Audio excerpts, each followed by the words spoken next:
Top of the world. Top of the world. Yeah, top of the world. Top of the world. Yeah, top of the world. Top of the world. Yeah, top of the world. Top of the world. Doors of the church are now open. Welcome, ladies and gentlemen, to the Worst Ones podcast. We are back. Thank you guys for listening on Spotify, watching on YouTube. Faithful listeners, we appreciate you. We have about the same numbers each week. So whoever those people are, they're definitely listening every week. How many? Well, see, that's how you don't get it. Okay, never mind. You don't answer that out loud. Just let me. So those 500 people that listen. I was gonna say I would have said the number. Trust me, if I was, but we can't. Not right now. Those 500 people that listen every week, we appreciate you. We appreciate you. Send all your tithes and offerings to my Cash App. Right. I won't give you my Instagram, but I give you my Cash App. Right. You can follow me there. Right. My name is Rudy Wilson. I'm one of your hosts. We got Janessa, Rowland in the building, Kellie, and Terry Wayne. How's everybody doing? Well, I'll start with Kellie this week. Kellie, how's it going for you? How's your week been? How's it been since the last time we all got together? Things have been good. I don't have any complaints. Gotcha. Blessed and highly favored. Gotcha. Okay. Mm-hmm. Sounds good. Sounds good all the time.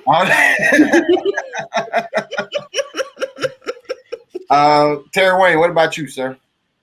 Oh, I got lots of complaints. I'm overworked, overstressed, and exhaused. That's gotcha. What I got. Yeah. I mean, I was literally doing work right up until the time we started this. Wow. I'll be like when we're done. So, be like that. I hustle, baby. That's what I do. Hey man, we're proud of you. Baby. We are. We're proud of you. You can stop and make a good homemade pie anytime you're ready. You know what I'm saying? If you need to, just put the crust. If I could have the time, yeah, that'd be great. But we're in the real estate market, and the real estate market's been on fire for the last year. So I've been doing like 14, 15-hour days for like a year now. And what do you do in real estate? You an investor, broker? What you doing? Like wholesaling, flipping? I'm a home and building inspector. Oh, gotcha. Anytime they sell a property, I go in there and check it out, tell them what's going on with it before they buy it. But crazy. And then I gotta come home and write a report about what I found. But you do like 3 or 4 of those a day, and next thing you know, you work from 9 to 5, then you come home and you spend, maybe from 6 p.m. to 1 a.m. writing those reports, and it's just like, yeah. And it's thick. I remember when I got mine, when I bought my house a few years ago, it was thick, and thorough. Like you guys expect, like good inspector, then every inch it came with pictures. It was thick. I'm like, what is this? So yeah, I don't understand, but I've been on the other side of it. How long you been a good old? You see me drinking these every time we're doing this. How long you been a good old homeowner, Kellie? I bought my home January 2017. Hey. No, 18. Hey. For 3 years. Yeah. I would be the type to sell it if you want. I have not been, so I feel some type of way about that. Most people haven't. I didn't really put any decorations up until like right before COVID, and then COVID happened, and so I wouldn't let anybody over because it was just real bland. It was some nice Tuscan sunset. Like I know that's what I need. That's what I need. That's just home goods, man. I Home goods. ain't stylish. They are, Same. I just got some money. Right. Well, Janessa, what about you? How have you been since last week? I've been better. Last week was stressful. The transition for full-time working in grad school and a podcast and a blogger and like self-care and all those things. It's a lot. Starting a new business, Melanin Brews. Yeah, it's a lot. Boyfriends are a lot of work. But so yeah, it's been stressful, but I think I'm doing better at like getting organized and planners and sticky notes and all of that jazz. So all of that jazz. Y'all got an hour and 30 minutes before my next time slot. I'm glad everybody's booked and busy out here. You know what I'm saying? Everybody got shit to do once this is over with. So I'm happy that this isn't all you got going. Right. This is all you was looking forward to, like this podcast more often. Wednesdays. Right. Gotcha. At 63 minutes, I'm out of here. Right. I timed this out perfectly. Mhm. All right, cool, man. Rudy, how you doing? You didn't have some big moves, some big transitions in the last couple of weeks. Yes. But not nothing since the last time we spoke. I've mentioned that I moved and stuff. I mean, has anything else manifested in the last 7 years? Manifested. Has anything happened since you moved? How was your show that you had? Manifested. I like that word. It's like you're saying it like he stole some land from some. He manifested his destiny. Right. No, shows were good. Yeah, when I was there, I actually be back in Miami next week. Okay. Well, maybe you can actually come see your boy then. If you got time, Mr. Rudy. Yeah. Booked and busy. Yeah. I'm booked and busy. You know what I'm saying? I gotta. All right. Moves over there. Right. Yeah. No, I am. I'm going down there for the sake of. I'm in like I'm doing like a comedy. I don't know if it's like a sketch or like a short film or whatever. But this is something that just came about. It's a little small, little paid gig. So I'm gonna just stay down there the week and Who's doing it? I'm gonna meet the person for the first time tomorrow. This is all my life is day to day. You know what I'm saying? Like I make plans for the next day and I wake up and something else happens. You know what I'm saying? So yeah. But yeah, it's a thing. But other than that, yeah, that's about it. You know what I'm saying? My hair's getting longer. I'm always proud of that. You know what I'm saying? Long hair, don't care. Okay. Mine too, Rudy. Mine too. So that's about it for me. Janessa, you got a birthday coming up. Black people, long hair is supposedly it's something to be proud of, but with white people, it's something to be ashamed of. You know what I mean? Like if my hair gets longer, it's like get a haircut. Like that's what you hear all the time. Like you need a haircut. Right. You know what I mean? Yeah. Grow it out, Terry. Huh? Be free. I said grow it out. Grow it out, be free. No, I only work with this one standard. Like everything else is garbage on me. Have you tried other styles over your life? Oh yeah. No, I've had it longer and I just look like a hillbilly. And I when I was a teenager I had a fade. And that's just weird. Gotcha. You don't want to see a 40-year-old white man with a fade. Too many people asking me if I sell weed or not. All right. Like, it doesn't sound good. it's not good. I was saying, Janessa, you got a birthday coming up. You got big plans, or you letting COVID shut you down? For a second, I let COVID shut me down. I was sad about it and wasn't gonna do anything. But my boyfriend said he has activities planned all day, starting at 9:30. I need to be up and ready to go. Hey. So I'm excited about that. And then, boyfriend. He's a good one.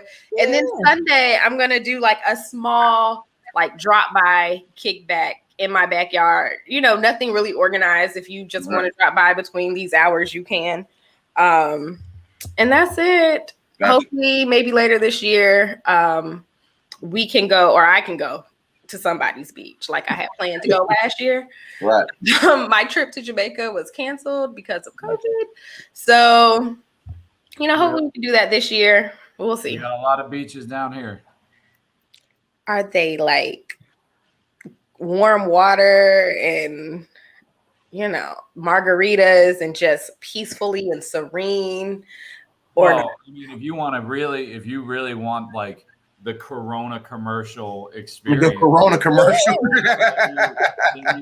Sitting on the little chair. You go down to the Keys. That's where I go when I want aqua blue water that's shallow. Yeah, that's what I want. Calm, relaxing. I need to see the bottom.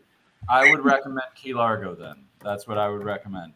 It's not the like Key West is the party place, but Key Largo is just the chill, relax, eat some good food, some conch salad, and some Right.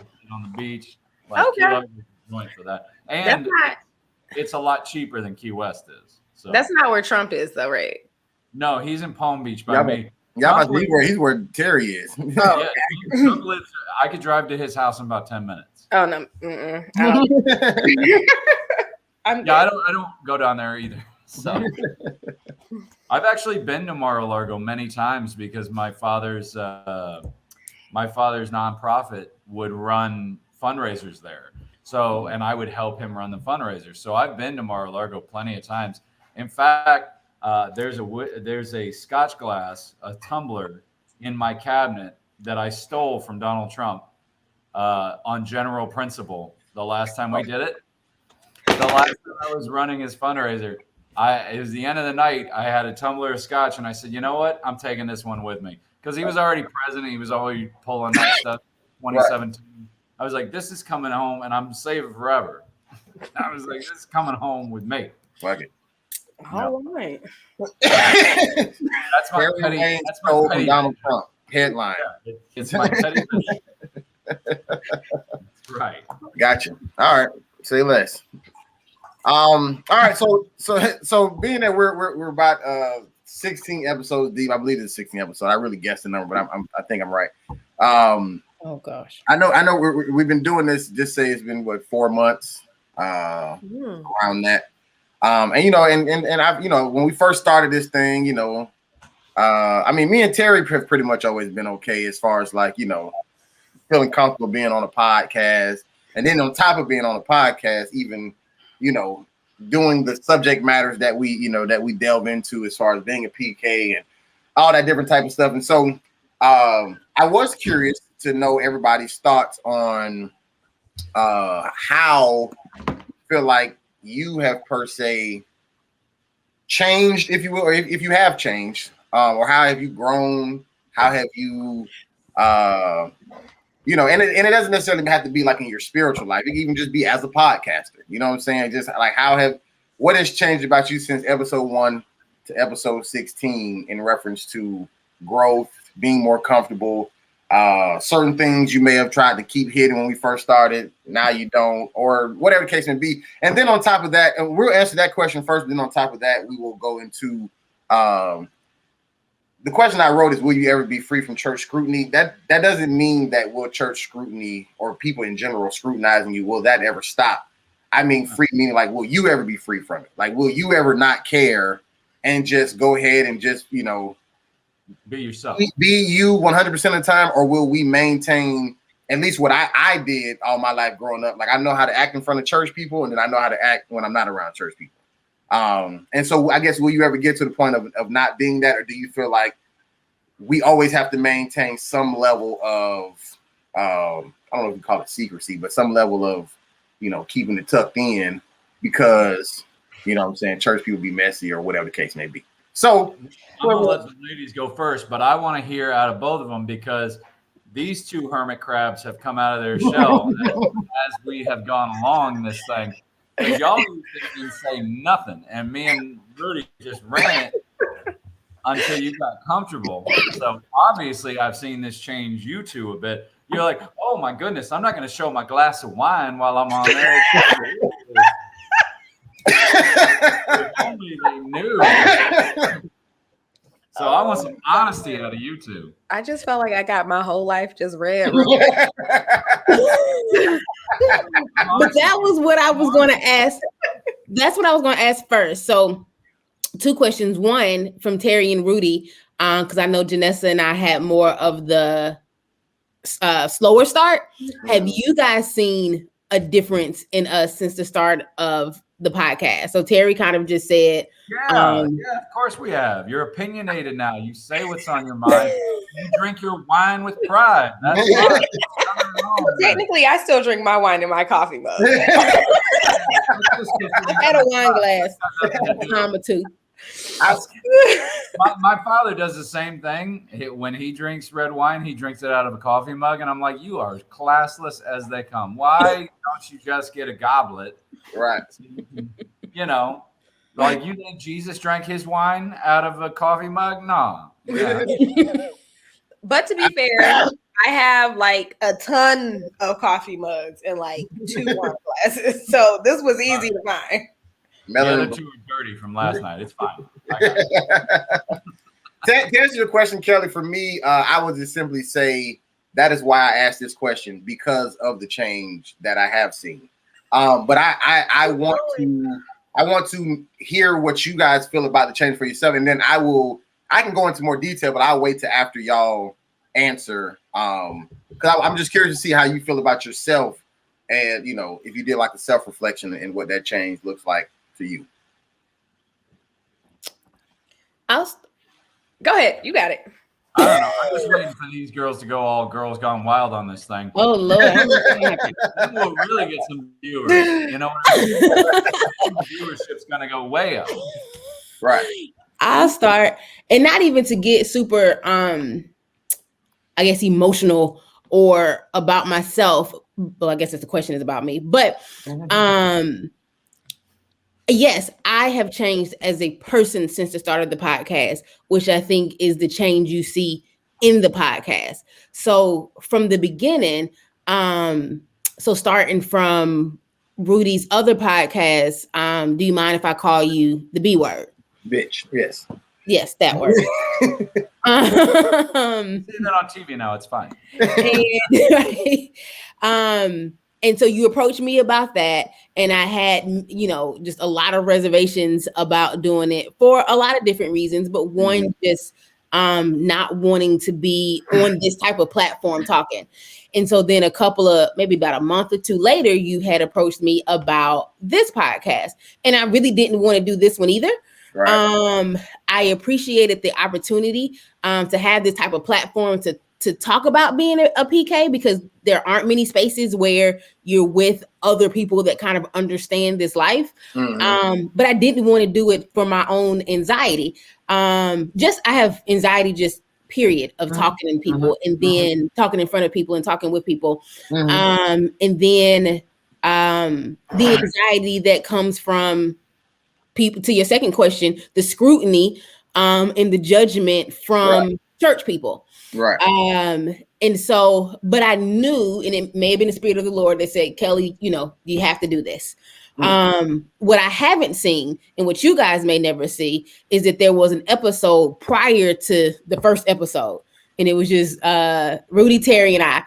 And it was probably absolutely terrible. Probably worse than the real episode. I forgot all about that. I forgot we did do like we never used it, right? We have the unreleased footage. Bonus footage for the DVD. Right. right. Some commentary. Right. When this goes to Netflix. Right. We'll put it on there. Claim it. Claim it. Throw it out there, girl. Throw it out there. But this has definitely helped me. Like I said, like Terry said, come out of my shell a little more. I've always had opinions. I haven't always shared them, even in personal, more intimate settings than this. And so I even find myself outside of this podcast, looking at myself like, oh girl, I'm pretty okay. You know, so I definitely feel like I have changed. I have grown. It's a combination of a couple of different things. I do appreciate Terry and Rudy for holding us down throughout the beginning. When you hear those first couple of episodes, I listened to the end of episode 1, and all you hear is Terry and Rudy. I'm like, me and Janessa still here? we saw the potential. We were just waiting. So we appreciate your patience.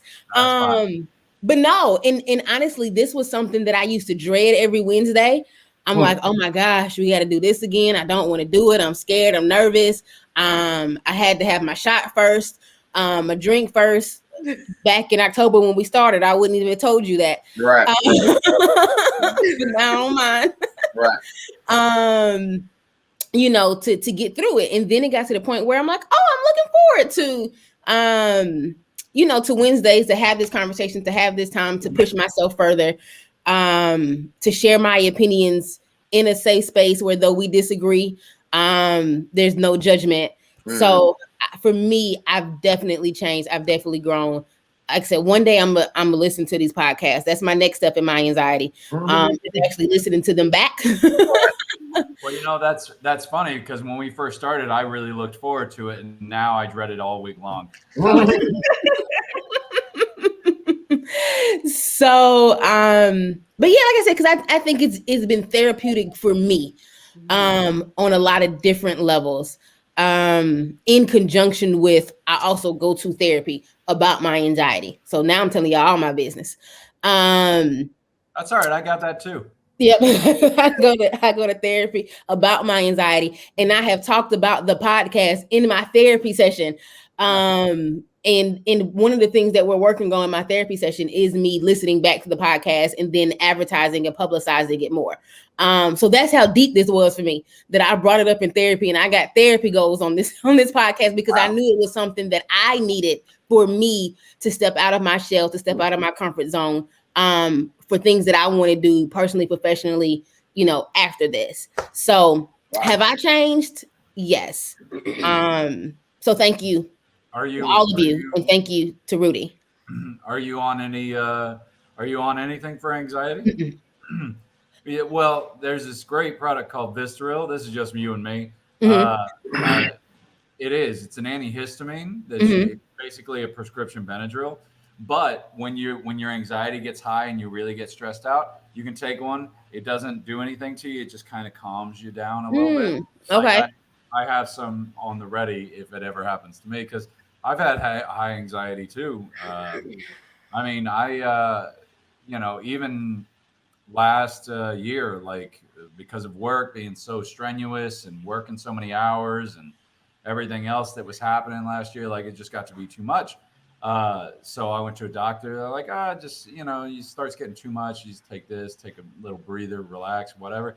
But it's been a lifesaver for me because I was like having panic attacks every day for like 2.5 months, like just too much stress, too much this, trying to make everybody happy. So like, I totally get that, angle of it, because it does, after a while, the stress can change your brain chemistry to the point where it's,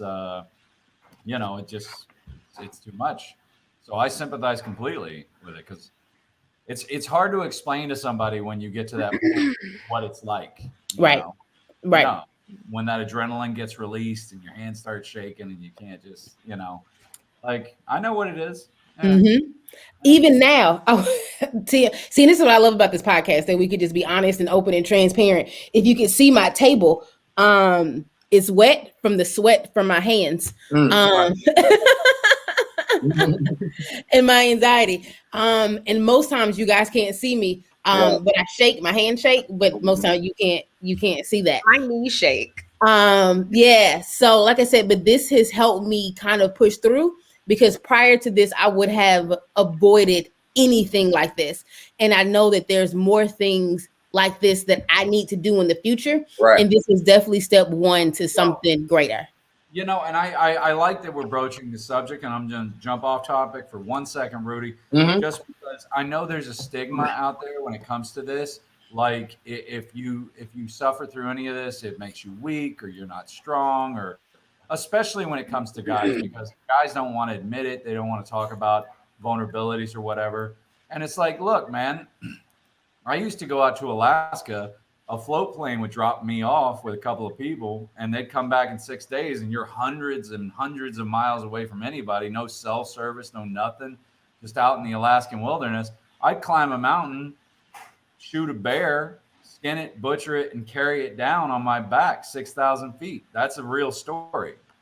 But when it comes down to it, if you get in a situation where you need some assistance, you need some backup, it's okay to call for backup. So if you're suffering with anxiety or depression, you need to go and get some backup. And I know this better than most.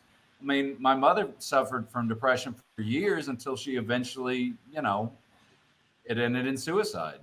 So like, I know better than most. I mean, and that's why I've always produced segments about talking about this kind of awareness, because there is a stigma.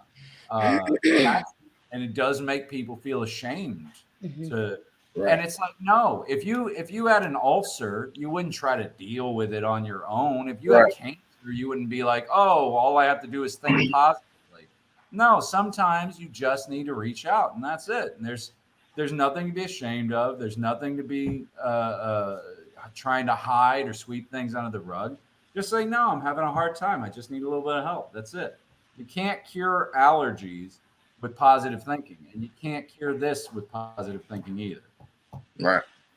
I really like the way you said, I really like the term backup, and just needing some backup sometimes. Just a little support. That's it. That's all I needed. I got a little baby dose of something. It's nothing strong. It doesn't mess me up or anything like that. I don't feel groggy or, it's not a narcotic or anything. It's just a little bit of assistance. It's like my father told me, because I talked to him through a lot of that times when I went through that. And he said, those thoughts, they come to your head, and sometimes, they get to be too much. But those thoughts are like birds that fly over your head. You can't stop them from flying over your head, but you can stop them from building a nest in your hair. You know what I mean? Like, sometimes you just have to just let them fly over and just shoo them away, and that's it. But once they start getting, I know exactly what you're talking about, Kelly. It's those, what do they call them in psychology? They call them catastrophic thoughts. Chris Hardwick did it as part of his special. He said, like, you think about one thing. You're like, well, what if I don't get my rent paid on time? Well, what if I, get fired from my job? Well, what if I die? And it always just ends up with the worst case scenario, and they fall like dominoes. Like, I get it. Next thing you know, adrenaline's pumping and your table's wet. Like, I get it. Right. Because mine is, so what if I say something grammatically incorrect? Or what if I sound stupid? Or what if I say something that I can't take back? I don't control the editing here. Actually, I was playing back, like I said, episode 2, and I clearly said, Rudy, edit all this. And then I listened to episode 2, and I hear myself saying, Rudy, edit all this. So he didn't edit it. Well, let's loop it back around to the actual topic, which is, does any of these anxieties have anything to do with the scrutiny that you felt? Like, you have to be perfect all the time. You can't show anybody your weaknesses. You can't show anybody your underbelly. You have to maintain this presence of, I got it all under control. For sure. I mean, it definitely has something to do with it. And again, in therapy, that is definitely something that I explore as well, that I don't know prior to this podcast if I would have thought to explore it, but this gives me a deeper understanding. And so it supports what I do, the work I do in therapy as well. So long story short, yes, I have changed, and I gave a long story on how. So gotcha. No. Sorry, Janessa. Janessa, we did our thing. It's Janessa's turn. Right. So my journey, I would definitely say this podcast has changed me for the better. When Rudy reached out to me, it was like a twofold, experience or emotion. It was like, wow, no one's ever done this, and I think I would, be really good at sharing some of the things that I've been through. But at the same time, I was like, hell to the no, I am not a public speaker. Like, my friends will say that I am a social butterfly. I can talk to anybody, which is probably true. But when it comes to talking about myself and then like talking to a screen, I just didn't really think that was going to work for me. I've never done it. I've had in the past, like, severe anxiety with public speaking. Kelly, you're talking about your truths. I can tell you when I was at Georgia Tech and I was doing my senior capstone project, it was like not the final project. This is just the presentation in front of the 7 people in the class. And I literally passed out. Like, that's how severe of public speaking anxiety I have. And I know my classmates were looking at me like, is she gonna make it through like the final in front of the whole department with like department chairs and all this stuff like that? And so that was just kind of playing in my mind, like, y'all didn't know this, but I'm just like, they want me to speak. Do they not know that I'm like horrible speaker? Right. But you know, I was like, I'm gonna try it.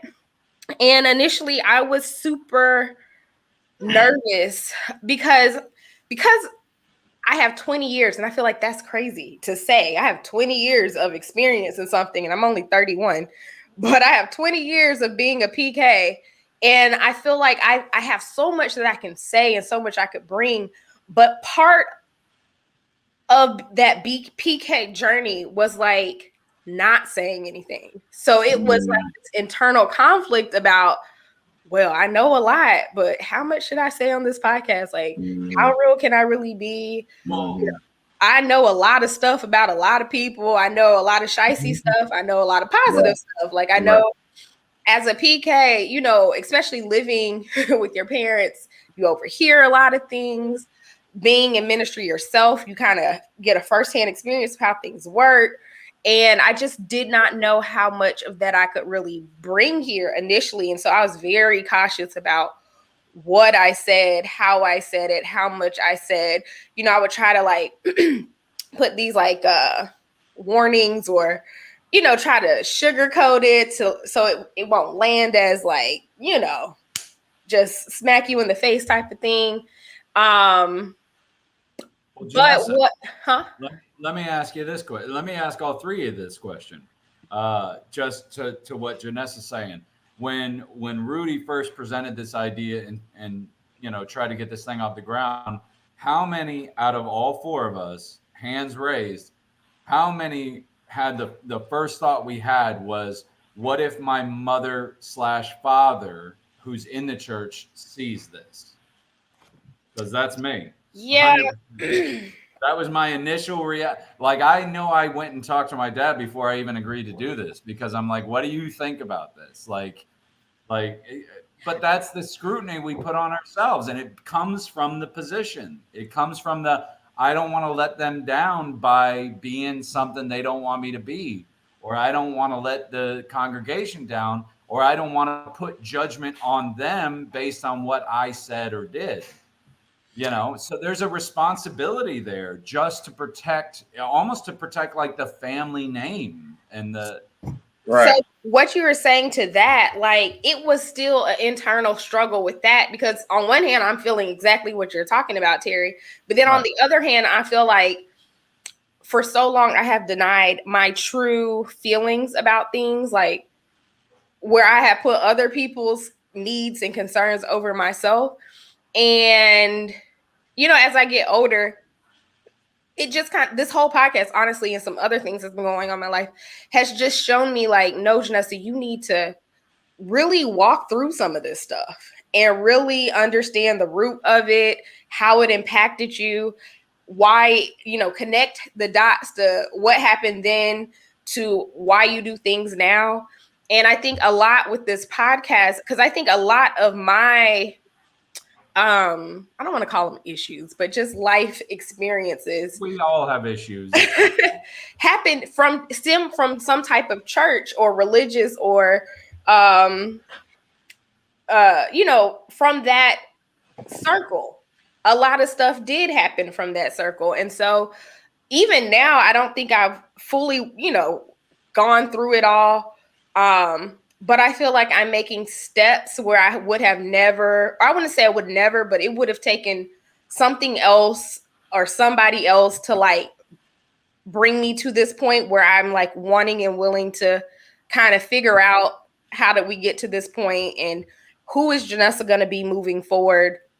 Because I think something that's going on in this pandemic, being out of traditional church, like not having to participate in the choir or the dance ministry or the young adult ministry or any stuff like that. Not necessarily because I don't want to, but you know, just because of the pandemic, some of the things aren't offered. It just kind of makes me think about, so what are your views on church now that you've been out of church for a year? Like when the church goes back or when you can go back and go to church comfortably, are you going to still be as involved? Are you still going to be as active? Are you I would assume they'd be more involved, because you have that hunger to be around other people now and go back to normal. So I would feel like people would be more involved now. I'll probably, once this is all behind us, I'll probably go out more doing comedy than I ever did before, just because it's been building up so much. And I can't help but feel like it's probably going to be the same for them, Maybe. I mean, I don't know. I'm still trying to figure this out myself. Well, we all are. That's the thing, is we're all doing this together. We're all trying to figure this craziness out for each other, Absolutely. Even just like the relationships I have with people, not like just because we're being in the pandemic, and this is not even just church people. I mean, this is like coworkers and some friends. Like, I've noticed that I don't communicate with them if I don't see them. And, like, what does that mean for our relationship? Some people, that means like, you can be apart and y'all can get together and it's like nothing has changed. And then there are some relationships where you just kind of fade away. You go your separate ways. It's not like any animosity or it's a blowout or whatever. And so like even things like that, I'm just kind of like, well, what's going to happen after the pandemic? Because some of these people at church who I used to be super, I would talk to all the time, I haven't talked to them in a year. So what is that going to look like? But needless to say, all of that to say, I think the pandemic not the pandemic, Lord Jesus, the podcast has definitely changed me for the better. It's definitely given me an opportunity to examine myself in a way that I probably wouldn't have if the opportunity wasn't here. It's given me an opportunity to express some things that I have kind of suppressed for a while. And I think that it's the perfect platform to do it. Maybe up until this point, I haven't had that opportunity because the platform wasn't right. The timing wasn't right. And Rudy, so thank you for putting this together, because it has been very beneficial, even though I still get nervous speaking and I don't always say the right thing. And I go, on a tangent or I might get off topic, but thanks. Appreciate it. Yeah, no, for sure. This was all Rudy's idea, and 100% credit goes to him. I'll do mine now. Now that the ladies have gone. Right. Doing the podcast hasn't changed me at all. Just being honest, it hasn't changed me at all. I went, in 2008, I went through the worst period of my life, right? And as I said before, it was my mom's suicide. It changed me. It changed who I was, changed the way I looked at everything. I was a 27-year-old kid and I had to deal with this, with some pretty traumatic stuff, to be honest with you. The watching that descent and doing this, I've been struggling with it ever since. But the fact of the matter is, the best thing that I have taken out of this podcast has been Janessa and Kellie.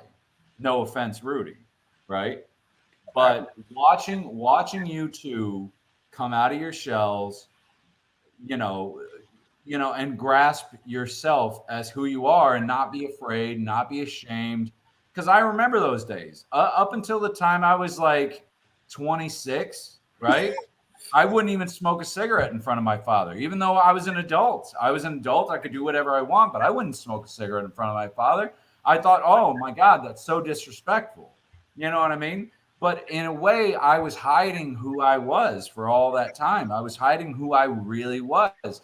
And that creates a lot of shame that you take internally. And you put that on yourself. You're saying there is something about yourself to be ashamed of, but there isn't. There isn't. We're all doing our journey in life, and we're all taking our own paths. And we're all trying to get to the same place, which is a happy, fulfilled life. And it doesn't matter which way you take. You can take this way or that way. As long as we all get there, that's all that matters. So watching you two come out of your shells, own who you are, and be your genuine selves with no apologies, no restraint, that's really been inspiring to me. And I'm not even kidding. I'm not blowing smoke up your ass. That's really been inspiring to me, because it was the same thing to me. Because after I went through my little fall, I came out the other side different. I said, I'm going to live this life. Whatever I want to do, I'm going to do it. I'm not apologizing to anybody. I'm not hiding from anybody. I'm going to be who I am. I'm going to be the best person I can be. And you know what? If the best that I have isn't good enough for you, then I guess I'm not good enough. And that's it. I guess I'm not good enough for you. I'm going to go find somebody who I am good enough for. And hopefully, I'd like to think I'm good enough for y'all. So that's great, because you're good people, and I'm fine with that. You know what I mean?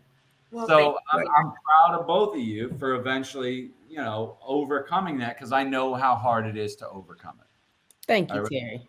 You're welcome. I appreciate that. And I ditto that. Can we get some tissues over here?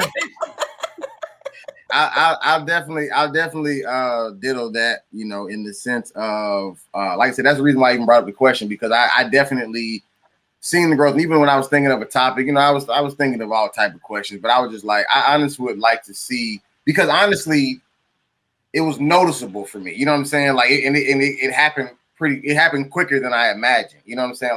Because it's not even like this episode is when y'all opened up. Like, it's happened over, what I'm saying? It's been more than one episode. So it's not like this is just something that just happened, but it was like, it was to me, it was kind of like we was at maybe like the quarter mark, you know what I'm saying? And it was like the first quarter, into the first quarter mark. And I was just like, yo, maybe we should just kind of just reflect, you know what I'm saying? And just see, because sometimes it's good to see the purpose in what you're doing, you know what I'm saying? Because a lot of times, it's hard to keep going when you don't even know like where the finish line is, if there even is a finish line, how long to get there, how much does it take to get there, like do you have enough what it takes to to get there, and so I think that even just this small amount of growth, and y'all have plenty more room to blossom. Like, this isn't even y'all's, like even like when Terry was talking, like I agree with what he was saying, but I personally wouldn't say y'all are at the point of completely unapologetic. You know what I'm saying? Because I feel like even when y'all do things, you probably think about it at least once the podcast is over with. As opposed, like, to me, by the time I hit stop, I don't even think about nothing. Like, I am completely on to the next thing. I don't care if we argued on here. I don't care if we had a good time. Like, because for me, I have gotten to a point where I've taught myself, like, I just don't get emotional about stuff. You know what I'm saying? Like, that might be the comedian thing too, because we're trained like once the spotlight goes off, that's the end of the set. That's it. That's true as far as like performance. But I'm saying, like, even in conversation, like even if the cameras was off, we were just going at it about the whole Christmas thing or whatever. You know what I'm saying? Like, I would never walk away from that conversation like still mad at y'all. You know what I'm saying? Because you didn't agree. You know what I'm saying? Because for me, I haven't thought about it once since then until you just said it. What'd you say, Janessa? I said I have not thought about that Christmas conversation. Right. It was good while it happened, but it's over. No, but I'm saying with anything, like even when I thought about bringing up this subject, it wasn't because like after every episode I was thinking like, oh man, Kellie finally drank on, with a wine glass on camera. Like, I didn't. That's what I'm saying. Like, I literally, it wasn't, but it just was subliminally in my mind. Like, it just was in my subconscious. And so when I was thinking of the subject, all this stuff almost like a timeline just flashed in my mind. I was just like, oh yeah, like they have, you know what I'm saying? And so that's what I'm saying. Like, so for me, I came into this thing free. I came into this thing knowing that I was getting people who weren't. You know what I'm saying? But that was the point. You know what I'm saying? Because like I said, if we all came on here wide open, nobody would see what we're trying to do for them. You feel what I'm saying? Like, but being the fact that they can see, okay, even people who are agreeing to talk in these subject matters, they have grown in front of our eyes. That, you know what I'm saying, that can help then somebody else to see the growth in y'all, and then now they can grow. You know what I'm saying? Because like I said, me and Terry, we just been us. Like, I ain't shit changed about me since day one till now. You know what I'm saying? but it should change. It's like Ernest Hemingway said, there's no nobility in being superior to your fellow man. The only true nobility is being superior to your former self. So you should constantly be evolving into the better version of you. That's our job.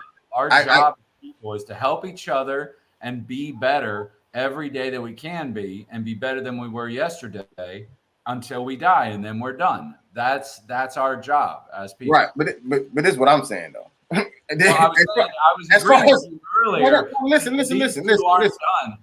These two aren't done with growing yet. No, I got that. I'm proud of the place they're at right now. You still got a lot of way to go. You know. Right. But I'm saying for me, I'm talking about me personally. Like I'm saying, like I have not from episode 1 till now, like I haven't like consciously been like, oh yeah, like I've kind of done anything more. I just felt I've just literally just been almost like a fly on the wall watching y'all. You know what I'm saying? And that's why like Terry's even like, giving y'all the kudos or whatever like that. Because that's what I'm saying. Like for us, like we've been, even if me and him have like changed, just say like in our own personal way, like, like his Terry's even opened up more, even, letting us know about his mom and everything like that. You know what I'm saying? So that is a change. You know what I'm saying? But at the same time, I'm saying, but there was no necessarily like growth in him in the sense of him being necessarily in like the shell of being on camera, talking, being opinionated. Like he always already had that, you know what I'm saying? He just kind of just led us more into a more intimate side. But y'all came from completely like, you know what I'm saying? Like, yeah, but there's, you know what I'm saying? Oh, my bad. Like tucked in the shell. And everybody's got walls though. That's the thing is like, I mean, I wanted to tell y'all that story in the very beginning, but you can't be trusted yet. But as we've gone along with this podcast and I've gotten to know everybody a little better and we've gotten a little more personal, then it feels okay, but that's the evolution. That's the evolution of life and personal relationships with but I'm people. saying, but I mean, if you're not growing, then what's the point? But but Terry, you're still shorting yourself credit because like, yeah, you shared it with us, but this also goes on Spotify, goes on YouTube. Like, so you share that with the world, you know what I'm saying? And like, that's big, you know what I'm saying? Like I'm saying that's big though. I know, but I don't see it that way. I see it as sharing it with you guys. You know what I mean? Let the world watch, but I don't give a shit about what they're doing. I care about what's going on right here in these 4 little panels on my computer. That's all I'm looking at. I'm looking at Kellie with that shit-eating grin she's got on her face about she thinks this is so sweet. Her heart is warmed. I can see it all over her face. Who, me? Janessa too. Yeah. But that's the thing is we should all be growing all the time. We should all be trying to bring our walls down, try to be more outgoing, try to be more honest with other people. This is the way, especially now, especially with everything that's happened over the last 18 months. Like we have to do this. You know what I mean? It's a biological need for us to do this kind of stuff. That's, if I could encapsulate what this podcast has meant to me, it's meant this. These relationships with these 3 people that I've watched evolve over the last few months and how it's evolved me. And that's the thing. You say you're no different than you were when we started. Well, I say you need to catch up and be different because there is a better Rudy, whether you see it or not. Well, first of all, I'm always going to be the best, no matter who's around me. Yeah. So y'all. I knew you were going to go Kanye on me. So, I mean, you know what I'm saying. I mean, that's neither here nor there. But I will say, see, what you don't realize for me. See, you just have to know where your change is. For me, doing this podcast was the change. You know what I'm saying? Like, because I literally, me, and even me strategically getting y'all, and of course, even like with Janessa. Janessa was more of a suggestion, like through Risa, maybe from Kellie. It was almost like a chain of people that kind of like how she got here. But even when y'all said her name, instantly, it was almost like my spirit knew that's the missing piece. You feel what I'm saying? So it was like. So even with all and literally, I met Terry literally one time before we did this. You know what I'm saying? On his podcast through a mutual comic that we know. You know what I'm saying? So Blame like her every Monday, 7 p.m. So what? Go ahead. What is the podcast called, Terry? It's called the Blame Girl Podcast with Giovanni Neal, who's my co-host, and Terry Wayne, who is me, every Monday night on my Facebook page. Okay. And the Gonzo Radio Network. And so, like I said, me doing this podcast, like, because normally, like, you know, when I do podcasts, and I've learned a lot just from even just doing different ones. Like when you're trying to just say select your talent, if you will, for lack of a better term, like it's, you know, you're looking at who fits the criteria of what you're trying to accomplish. But like literally, like with y'all, none of y'all necessarily like came in fitting criteria. Like, oh yeah, I know for a fact, like, yeah, Kellie sounded like she should be on the radio one day. And Janessa, you know, I used to hear her doing the morning announcement. Like I didn't have no background on y'all talking or whatever. You know what I'm saying? Like it wasn't. You know what I'm saying? I met Terry one, and granted, I've known y'all two my whole life, but I you know what I'm saying, but I've never seen y'all in that light of like speaking or whatever like that. So it had nothing to do with that. And this was the first podcast that has nothing to do with me knowing prior, okay, this person's funny or this person is opinionated, or, you know what I'm saying? But like it was literally like I was searching for PKs. Terry just happened to mention on that podcast that I was on with him that he was a PK. You know what I'm saying? And then so like that's what, like, because I had already had the thought about doing it, and then I ended up meeting him. He said that it sparked it even more, and I actually reached out to him first, and then Kellie, and then, you know, like Janessa, whatever. Like so for me, like I said, me even going about doing the podcast was my change. You know what I'm saying? But like for me, like I already knew coming into this, like, you know, it was going to take time. So I wouldn't even consider myself patient. Like I didn't have to try to be patient. I just knew they'll open up when they're ready. You know what I'm saying? But like, until then, it is good that Terry is here so that I'm not the only one who looks like I'm just talking about Jesus with a heart on or whatever the case may be. You know what I'm saying? But at the same time, Morningwood was a bit much. But that's fine. but at the same time, like I said, for me, I just more or less will say I appreciate just being able to see growth of people on this podcast as opposed to like other podcasts. Like it may grow in the sense of like all of us, our camaraderie just gets better together. But there is no real like this person came in low and now they're like most improved. You know what I'm saying? But like with y'all, like I said, y'all have this very obvious change. And for me, I would just say it happened in a shorter amount of time than I thought. Like I thought y'all would have gotten to where you're at right now further down the line. So for me, it just makes it seem like if y'all stay on this track, then y'all, we'll be wide open, by the midway mark, and then and rolling downhill from there. So that's why I said like nothing has changed for me in the sense of like I haven't gotten any more comfortable. I already came in comfortable. I was fine, you know what I'm saying? But for me, being able to see that, I do have a more appreciation for this podcast as opposed to the other ones, because the other ones, like I said, I wasn't able to be able to see that type of growth in the people on there. So I would just say, that's probably a testament to both you and Terry for making us feel comfortable that we could say the things we do or drink the things we drink, or right. Because y'all came in here, so like this who it is. If they like it, great. If they don't, okay. Right. But who cares? We talked about it in the beginning. Like, I'm sorry to say, ladies, but it was a very calculated move. I called myself the worst one, and I drink beer and smoke and all this while we're doing it because I make you feel better about the things that you worry about. And you're like, well, I'm not as bad as Terry. So it kind of opens it up a little bit. And it's like, well, all right. Like, I'll drink a glass of wine, but I'm not going to drink 2 beers on this podcast, It's like his cigarette stands out more than my wine glass. On my part. Smooth move. And question. I got smooth. Kelly, real quick, I just wanted to also say that I think it also helps, kind of like you were saying, even though this podcast goes out to YouTube and Spotify and whoever else you can listen to it on. 500 viewers. All 500 viewers. Every week. Even in our 500 viewership, it has given, like, I still see it like it's just these four 4 panels, like Terry said. Mm-hmm. And so it's a lot more comfortable talking about stuff to these 4 panels or these 3 panels, whatever you want to call it, and our 500 viewers in their face. Like if we was doing this live at somebody's church.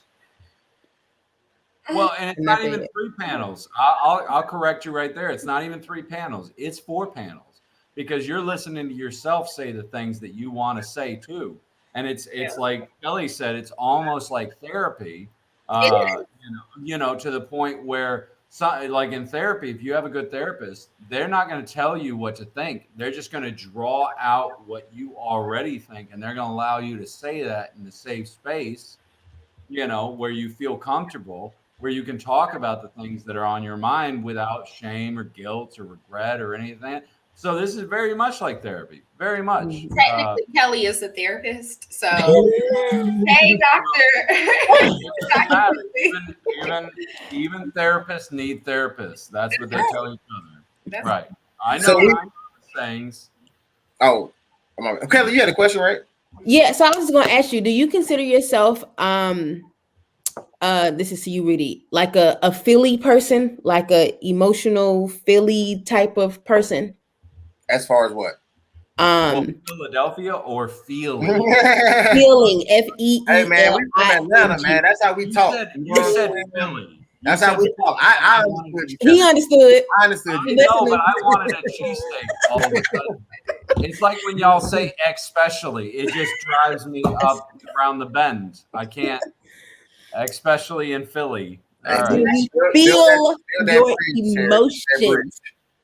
Like, do you feel like, I don't know how to describe it, like you're like when you're in a relationship, does your girlfriend say, you don't understand what I'm saying, you're not being empathetic to how I feel?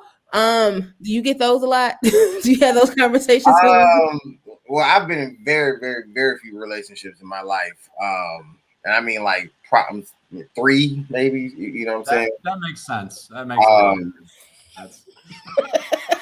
But if like, I mean, I don't know. I don't know. I just asked because so I've always known you as Reese's little brother, right? And so in these last couple of months, I've been able to see Rudy. But see, I always wasn't me now. What you've known me all these years, you know what I'm saying? So yeah, I'm grown now, you know what I'm saying? And like, and even me being an adult, like I've gotten to a point of even being an adult, like there was times even when I first got on to Facebook and all that and was doing comedy, you know what I'm saying, and using profanity or whatever like that, when I just, you know, had preaching videos before that, you know what I'm saying? Like, of course, there was some type of like reservation there because it's like, oh, boy, you know, the dog's finna come, you know what I'm saying? Like they finna be on my ass. But once again, I got to a point, like I've told y'all way back in the episode, whatever, where like I looked at myself and I was just like, okay, like I've no matter what I've been doing in my life, whether I was singing in the choir, preaching, running the streets, whatever, like I've always been involved in some form of sin. You know what I'm saying? Whether it could be the quote unquote big ones, drinking, smoking, having sex, or even if it was something that wasn't that big but still be considered sin, like I've always been involved in it, you know what I'm saying? And I just realized the only difference in how people see my anointing was based off of what they knew that I did and did not do. You know what I'm saying? But like, so if I could just say smash a bunch of women in private and you not know, but I can get on in the pulpit and woo the crowd, I'm anointed. Well, that's the scrutiny. But hold on, Terry. But I'm anointed, right? So, but if somebody were to ever like a girl one of those girls come up pregnant, now all of a sudden I need to be sat down. You feel what I'm saying? But I need to be sat down now that you know what I'm saying? Or is it because I was already doing this and you said I was anointed, you just didn't know. You feel what I'm saying? Well, that's the no. The no is the difference. Right. So for me, this is what I'm saying. For me, like I'm not a bad person. Like I would have something to hide if I was raping people, you know, killing babies, whatever. You know what I'm saying? But I'm not doing nothing like that. You know what I'm saying? Right. And what I'm doing, what I do with my life, you feel what I'm saying? Like, I'm not ashamed of it. You feel what I'm saying? So like, I don't, nobody, why you gotta go to baby murder though? He has the most extreme examples. But listen. I've gotten to a point where like I determine, like, you know what I'm saying, like everything about me. You feel what I'm saying? Like I've gotten to a point where I don't even look at other people and scrutinize them anymore, because like I don't want nobody doing that to me. Like, I don't care what's going on in anybody's life. I don't care what you do. Like, if you bring it to me, I'll handle it accordingly then. But like, if you got something going there, like I don't care about gossip. I don't care about celebrity gossip. I don't care about anything. You know what I'm saying? And I don't, and in that same regard, I don't want nobody looking at my life and then trying to like nitpick or determine or whatever. You know what I'm saying? Like, so for me, that's what I get from this podcast, even about seeing y'all grow. Like, I want to see everybody get, that's where the second half of this question came from. Like, do you ever get to a point of that complete freedom of, like, I am who I am. Just because I do it in private, that does not mean I don't do it. You feel what I'm saying? And so like, and so for me, like, I'm not gonna hide it just because I feel like I don't want to hear what you have to say about it. Like, for one, you can say whatever you want to. It's not gonna stop me from doing what it is that Rudy Wilson does. You know what I'm saying? And that's just pure point blank. And I, with my relationship with God, I'm going to take my chances with my personal relationship with God as opposed to what anybody is going to try to tell me what it's supposed to be. Like, I understand there's certain foundations, but nobody's relationship is the same. You feel what I'm saying? Like, you don't know what God and me talk about. I don't know what you and God talk about. You know what I'm saying? And that's not my business, and this ain't your business. You feel what I'm saying? If I die and go to hell based off of what I did, it ain't nothing that you could have done anyways, because that was God's will. You know what I'm saying? Like, he already knew that was gonna happen. So leave me alone. You feel what I'm saying? Like,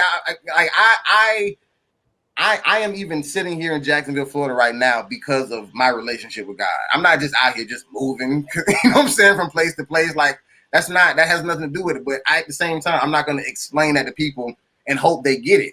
I don't care if you get it. You know what I'm saying? That's not my concern. I'm going to go to sleep at night and wake up and do what me and God do. You know what I'm saying? And whatever that looks like in your eyes, if you cool with it, that's awesome. And if you're not cool with it, that's also awesome, because either way, you have a right to feel that way. Well, to answer your question, Rudy, about the second part, do you think about being completely free from church scrutiny? Mm-hmm. I think that's a journey that I'm currently on. And kind of like, not because I'm necessarily doing anything just out there, stupid, crazy, but like, I'm just really going through this journey of figuring out who Janessa is. Just Janessa, not Pastor Rowland's daughter, not Dr. Rowland's daughter, not Dr. Williams' sister, not DJ's sister, you know, like, not all these other titles of other Rudy's God sister. Yeah, like, you know, all those things. I'm trying to kind of establish who Janessa is by herself. For sure. And pandemic has definitely been helpful, because like I said, we're not at church, we're not interacting. And it's crazy to me, well, not to God, but it's crazy to me, the things that I feel like have been revealed that are passions of mine, whether it's coffee, plants, or, you know, just the things that I've been interested in. I found it when I was like by myself, like not around people. And so that, I think that kind of jump started the journey of just being free from people, period. Right. Being happy, whether what makes me happy looks like what you think I should be doing, or I'm dating the person you think I should be dating, or because those are things that used to like bog my head down, like, you know, and I would overthink, like, oh wait, my head. You know, even things like going to Georgia Tech. I went because I did have an interest in the sciences, but my dad went and my uncle went. Like, every college I applied to was a college somebody in my family went to. I didn't go on any college tours. I didn't see what school was, fit my personality or anything like that. I was just following the footsteps of the people who went ahead of me. And I think now I'm trying to get to a point where I make my own footsteps. Right. And I think this podcast is helping. And I do hope to get to a point where it don't matter who you are, whether you're a church person or somebody I went to school with or somebody I goes to work with or y'all, like right. I can just be whoever I am, and that's what it is. And if you don't like it, because it's something that I kind of struggle with sometimes, if you don't like it, then I used to like overcompensate and try to make that person feel better. Now I'm kind of getting to a point where I'm just like, okay, well. Right. Well, but that's who we all are, Janessa. We all are that. We're all trying to step out of our parents' shadows. Well, honestly, we're like, I wrote a book once that, called The Shadow of the Cross, where you're in the shadow of the cross, because that's the main thing that you're in, you're in the shade of, is because you're not as important as this thing. You know what I mean?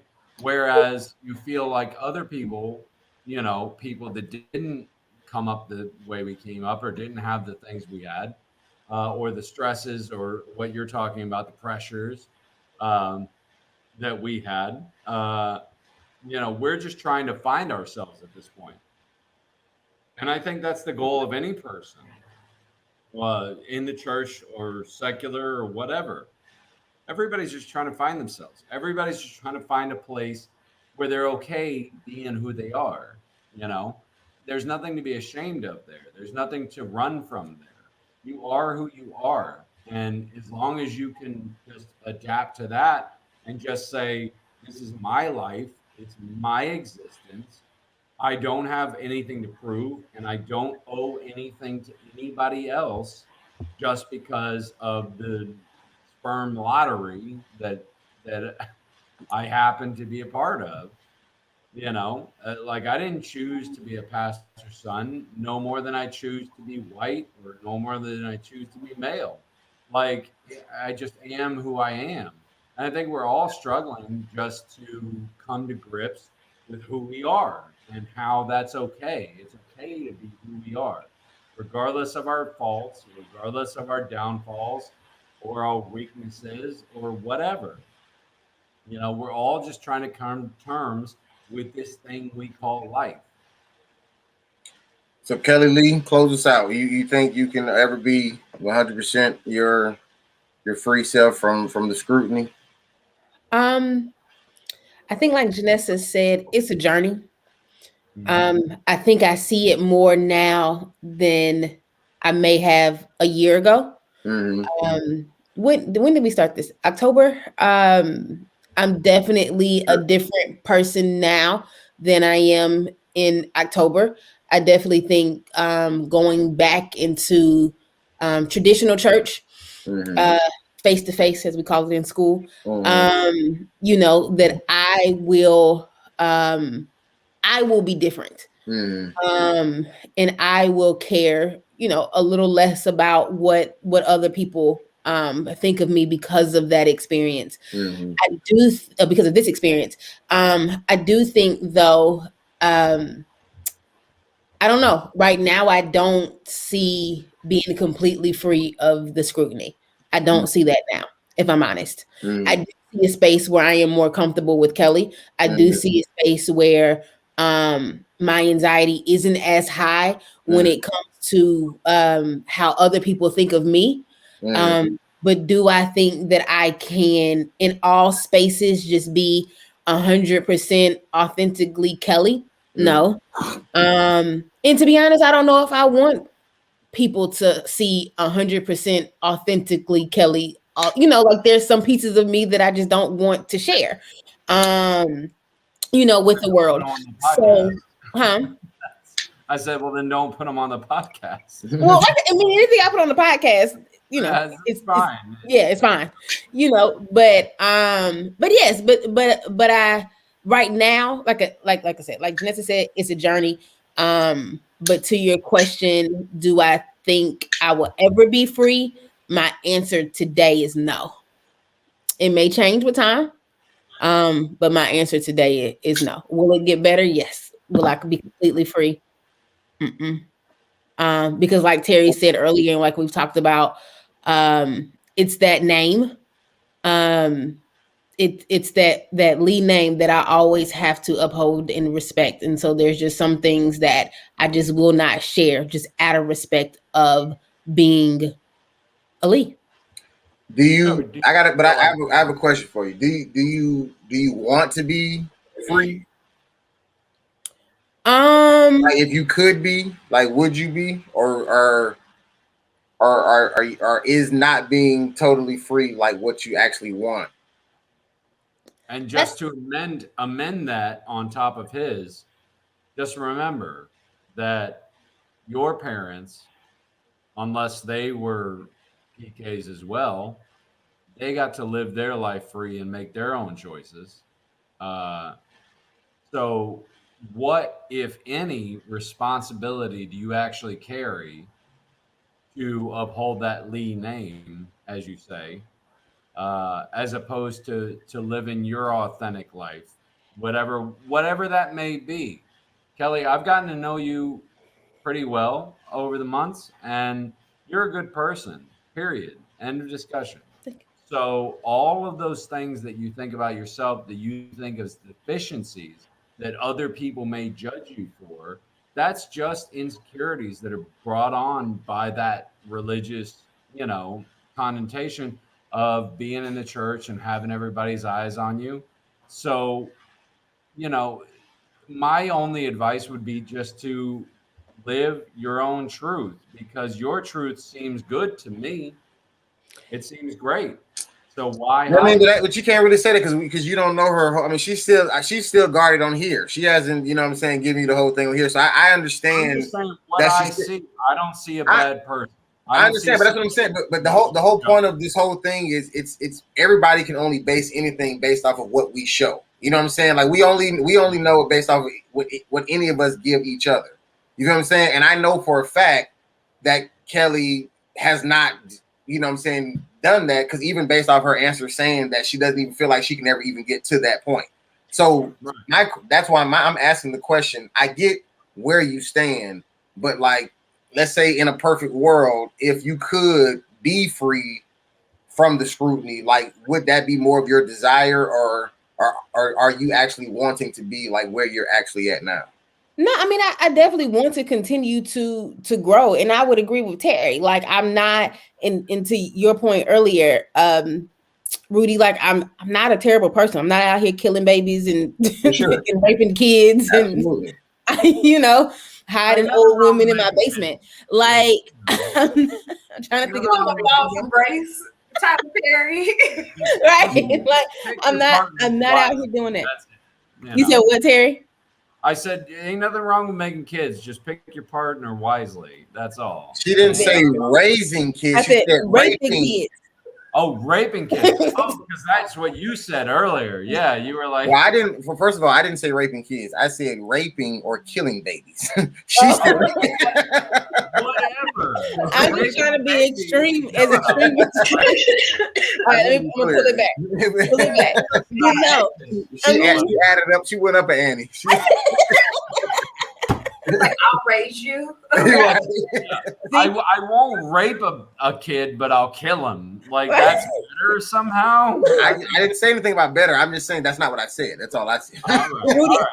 I need you to make sure that you have this entire podcast somewhere forever, unless one day somebody just takes that one piece. Right. That one piece. Right. They done cut it all up. That's the headline. When you're exactly. Kids killing babies and raping the corpse. So I need you to have this somewhere for all times. Right. But no, I mean, like I said, I don't know if I can truly answer your question. I just, like I said, right now, I just don't. Right now, I see the growth in me. I see myself caring less about some things. Like you said, the drinking thing. When I first started, I would drink my wine out of a regular cup. Now, when I drink my wine, I don't mind drinking it out of a wine glass. I don't really care. So there's things like that I think that I would care less about. You know, how other people may feel. But I think that there's other pieces, you know, because I'm a pre-K, that I won't I don't know that like But that's perfect. Draw your own lines. That's what's important. Draw your own lines about what's important and what isn't. Yo, you want to drink out of a wine glass? No problem. You don't want to talk about Jesus's morning wood? Fine. That's just as good too. Like it's all about control. It's about control over your own life. Draw your own lines and your own morality about what's right and what's wrong. And that's the important thing, is owning that. Owning your morality about what's important and what isn't. Like, I'll get on here and talk about a bunch of bullshit and you know, curse and drink and smoke and whatever, and I'm fine with that because it doesn't hurt anybody. There's no victim here. But I won't get on here and be a heresy either and try to steal the faith away from somebody else either, because that's wrong. But I'm drawing my own lines. And honestly, if I'm just saying it, like, I'm not going to be here next week because I'm turning 40. Like, next Wednesday, I'm turning 40, so I won't be here.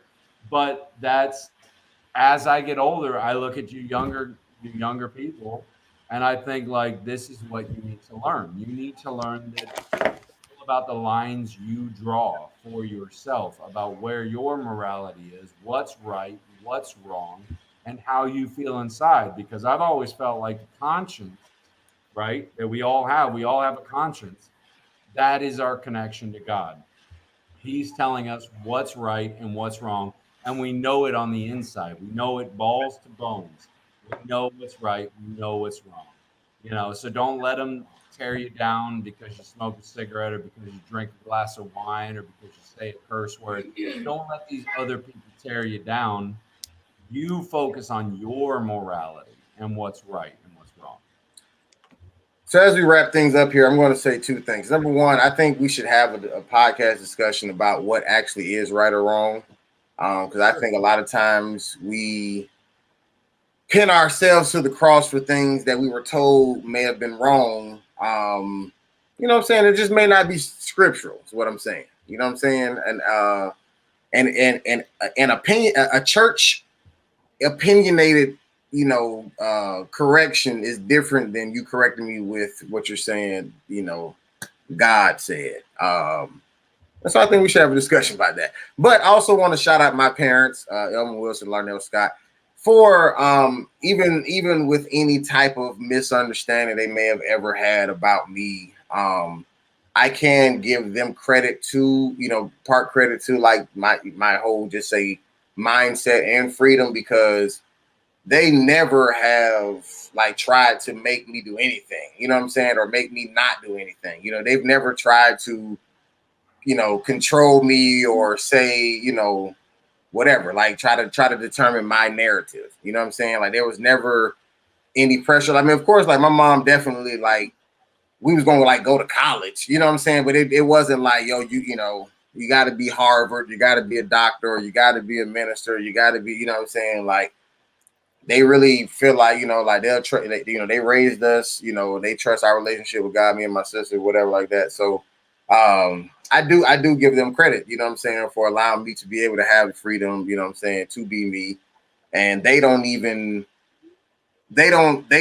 know, and this is, I'm not saying this to be combative or even put any offense to what y'all said about in reference to just say the family name, but like they don't, I guess, worry about our family name based off of what I'm doing. You know what I'm saying? And that allows me to be able to just be me. It just does. You know what I'm saying? That's just honest God truth, you know. And granted, it could be because my dad is on a smaller, you know, platform. You know what I'm saying? Like that may be the difference. You know what I'm saying? Maybe I don't have the same pressure as y'all because, you know, you're in bigger ministries. You know what I'm saying? You know, your dad may be known, you know, in more places, whatever like that. So that just may come with more. You know what I'm saying? So I'm not I'm not going to discredit that. You know what I'm saying? But I just definitely, even if, you know, my mom has ever called me and just been like, you know, are you sure? You know what I'm saying? Whatever like that. But it was never like a don't do, you know what I'm saying? Take it down now. You know what I'm saying? The disgrace. You're kidding. You know what I'm saying? It was never that. You know what I'm saying? Like I said, if I literally had to do a comedy show at a strip club, like my parents would show up, watch me perform, and then leave.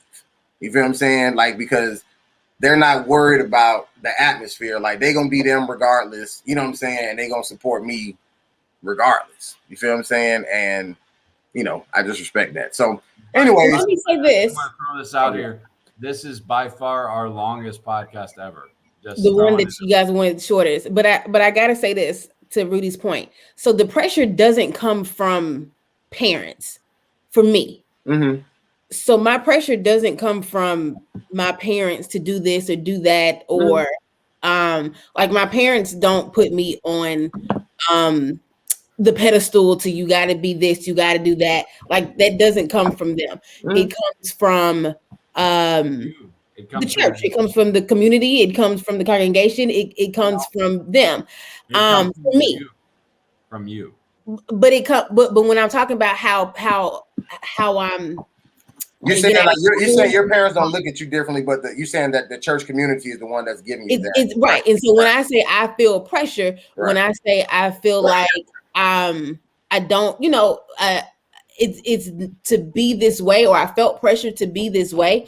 It's not because my parents have expected me to be a certain way. For sure. Of course, now my parents want. You can't. Terry, hold on, Terry. Let her finish. All right.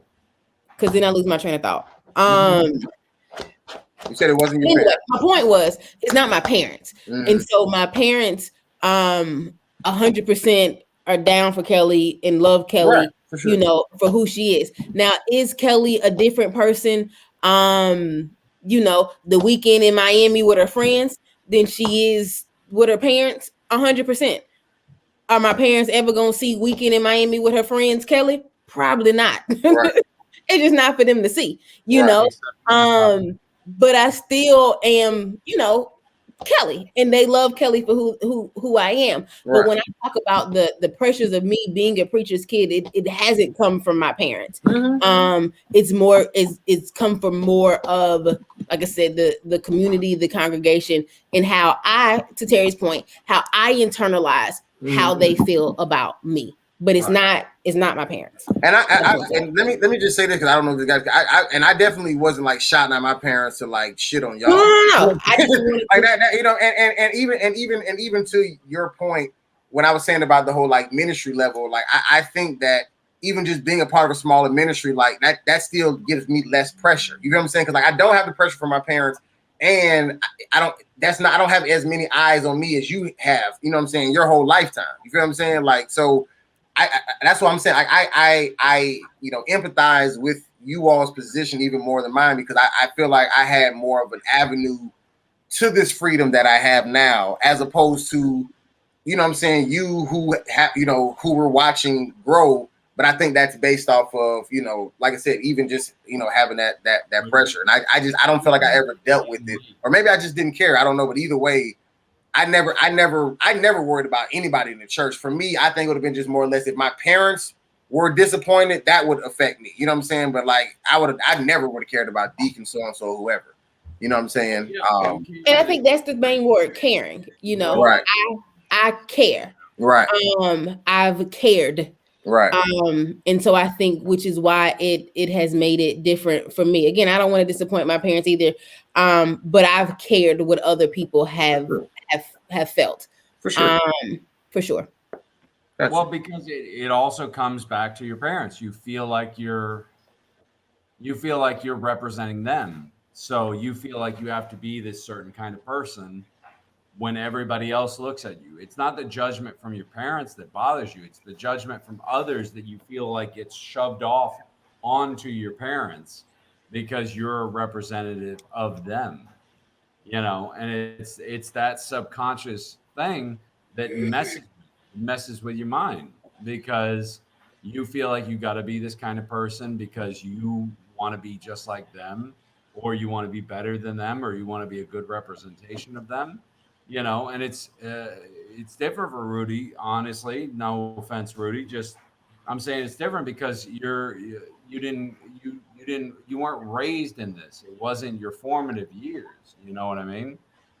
Like you didn't have the eyes on you at 11 years old to be a certain kind of way. I mean, I did. That's what I'm saying. I just never cared though. I knew how to act in front of I church got there people. eventually. I don't say I knew how to act in front of church people, but that wasn't necessarily like I did that up until, and Janessa, I know you had something to say, but I did that up until I started finding out like, oh, other people doing what I'm doing too. But I thought I just was the only one. That's the only reason why I ever hid. But when I started finding out like other kids was you know what I'm saying, was wilding, I was like, oh, okay, well then, you know, I'm normal. But go ahead, Janessa. No, I was just saying, listening to what Kelly and Terry were saying, it reminded me of something from the Meghan Markle Prince Harry interview. Meghan was saying, you know, people were judging her based off of the Disney fantasy of what a princess life is, and not judging her based off of the reality, like her actual life.